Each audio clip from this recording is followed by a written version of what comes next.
Guys, it's time to end the violence and the madness, the strife between iOS and Android. Why fight? I mean, why choose a side when you can have both? Let's literally combine these into one device. So, this is what we're going to do. We're going to take an iPhone, we're going to take an Android, and we're going to literally put them together. This will fix all of the issues. So in this video, I wanted to show you guys the ultimate solution to those that just can't decide between Android and iOS. Why decide when you can have both? So here it is. No, yes, no, shh, but yes. All right, let's check it out. So here it is. Pop your iPhone in, and you got yourself the newest and greatest phone. Sweet. Ooh, man, this is fancy. I've heard this before, I'm not sure from where. But China Mobile has released this new Android case. It's quite awesome. You get every feature from an Android that you could ever want on your iPhone. Okay, I fooled you guys, didn't I? Anyways, here's a real one. Let's take a look at real Android running on a case on iPhone for the people that just can't decide. This one actually made news yesterday. And, I thought, hey, let me show you guys what that concept would be like. So let's dig in. All right. I've actually been wanting to show you guys this for a while. Now it's just been relevant to talk about it. All these boxes are always so shady. All right, let's see what we got here. So here it is. Super cool. Slim case that runs a version of Android on your iPhone. It looks very nice, like an Apple box here. So excited to see how it runs. I mean, back in the day, you literally had to install Android on an iPhone software-wise, and it was possible. I actually made a video about it a while ago. In this video, I'm going to show you how to dual boot Android 2.2.1, which is Froyo, on your iPhone 2G or 3G. You have Android on your iPhone, and this is the Froyo version. And what I'm probably going to do is I'm going to go find someone that uses an Android device and brag to them how my iPhone can run their OS, but theirs can't do vice versa. Home menu button is the power button, and the menu button is this button right here. And this is the phone button, and to turn it off, you just tap both of them at the same time. And man, the memories this brings back. So is this anywhere near as good as that? Because that was pretty crappy. It was slow and responsive. Your iPhone got heated, near melting temperature. So let's see the 2017 edition or 2016 late edition of Android on an iPhone. Come on. Oh man, this thing's packed in tightly. Oh, come on. All right. Ooh, and there it is. So, Mi Suit. That is surprisingly slim. I did not expect it to be this slim. So, how does it work? All right, so I just wanted to see what else it comes with. Probably a cable to charge it with. Yep, so it comes with a micro USB to lightning adapter in there. All right, cool. So I'm gonna go ahead and charge this thing and get the app installed on my iPhone. So I couldn't understand a word of this. I had to download a QR app reader just to download the app because I couldn't find it in the App Store. So let's hope this will work here. Oh my goodness, you guys have no idea the trials I just went through just to install this app. It's ridiculous. I had to go and scour the internet for a link because the included QR code didn't load, anything didn't work, so had to go translate Chinese websites just to download the app to run this. But it's working, so hopefully I'll have it up and running soon. All right, so finally the newest version of their app for the Mi Suit. This time it's in English, so that's good. Something legible. All right, allow.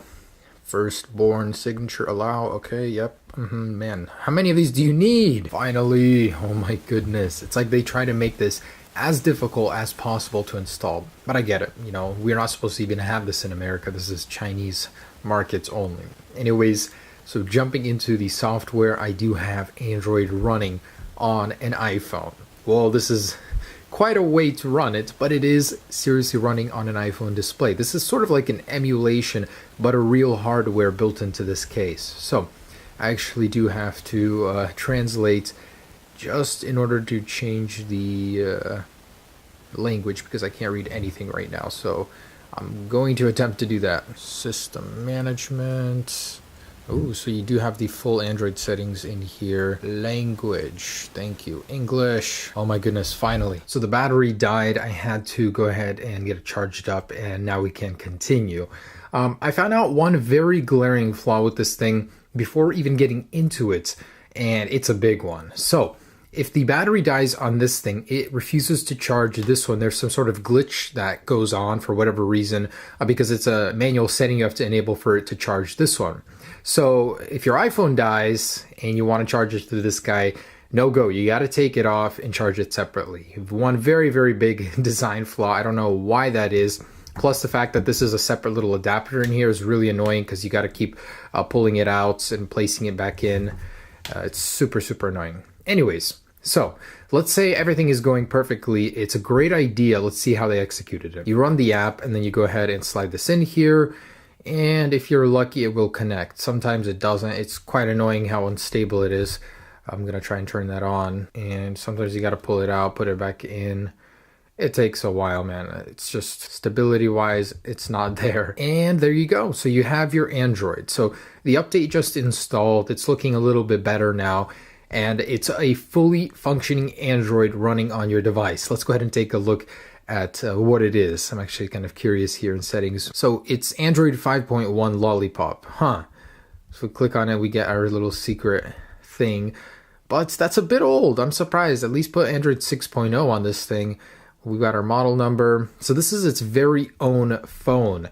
The only flaw is you cannot install any apps of your own. So from the Play Store, you can't download anything like that. It's very, very limited what you can do with this thing. You know, that begs the question, what's the point of it? So it's actually a very, very good Android phone, though, just as a standalone mini device. If you wanted something as a backup, not even to power the iPhone, just on its own, it's kind of cool.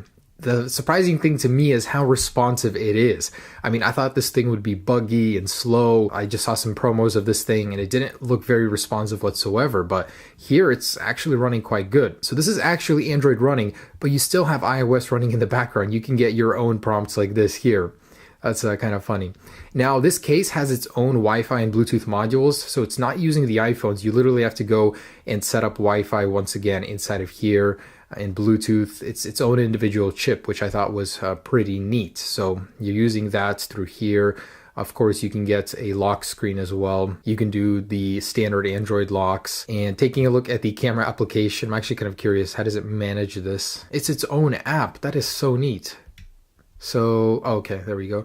So you got photos, videos. Can we change any of these settings in here? So basically you grant this app permission and it uses your own stock camera, which I thought was kind of a neat touch. Oh, I'm going to need to get used to not clicking the home button. You have to use these buttons here. This right here is a sort of like a quick widget. The only thing I don't like about this is you pay for this product and you still get a whole bunch of spam everywhere. Like, it's all in Chinese, I can't even understand it. There's a bunch of widgets you don't really care for, like this hanging here. And you get this here. I don't know. It's just full of spam. It's not a stock version of Android, which kind of sucks. Would have made it much better. Someone actually managed to root this thing, though, on the forums. So that way they installed Play Store and their own apps. And it's a very, very slow hardware. Don't get me wrong. You're not going to be able to do any intense gaming on it. But you can root it and get your own stuff on here. So it's basically an Android phone, very, very watered down. Not much you can do, but it's essentially there. And it's Android running on an iPhone, which is the craziest part. So the reason for me to even make this video, guys, was to show you guys kind of what's available right now for this solution, getting Android on iPhone, because these guys, for the I case that I'm going to show you guys here very, very soon, I got in contact with them. They're sending me one of those cases. It's actually a fully fledged Android phone running on the back of your phone with a separate display. So these are pretty much two competitors of running Android on iPhone, and I'm hoping that one will be much better because this one is a bit limited. I mean, I'm just wondering why I would need this, to be honest. I have iOS on my phone. Why do I need to run Android on it as well if I can't even install my own applications that I wanted to? That's my only thing. But there are a couple cool things, you know, above and beyond. So what you can do is you can actually offload storage from your iPhone onto here. So there's about 12 gigs. You can go ahead and select some photos. Man, back from the Pokemon Go days here. copy to Me Suit, and it'll take those and copy them instantly. So now you've offloaded some storage. You can delete those off of your iPhone until you need them again. That's pretty cool. You can check your battery in here, and the Me Suit, for whatever reason, has some issues with the battery. Like, it'll die suddenly. You know, it'll be like at 50%, then it'll say it's at 0. Not sure what that's about. You know, if you're buying one of these for $200, the software support isn't there, so you're not going to be able to get updates consistently. Although I was surprised to even find an update for this thing. It's not even that stable. I don't know. It's hard to recommend this product, but it's cool. It's like a gimmick, going up to your friends and saying, hey, I got Android on my iPhone. Let me see you do it with iOS. I think it would be near impossible to port iOS 10 to a case because, first of all, licensing and all that crap. So there's no way that would happen. It's a cool concept. You know, it's actually really cool to see this working. The question is, why should you do it? The case that I'm going to review in a few days here, wow, this thing is jam-packed full of features. It's actually quite cool. This thing is a burdensome, you know, emulator almost. Not an emulator. It's running its own Android hardware, but it's hard to do. It's hard to use. Why do you need it? It's not that stable. The support for it has been dropped, so it's hard for me to recommend this, but you know, thanks for watching, guys. Hope you enjoyed taking a look at this, what Android would be like on iOS. Peace.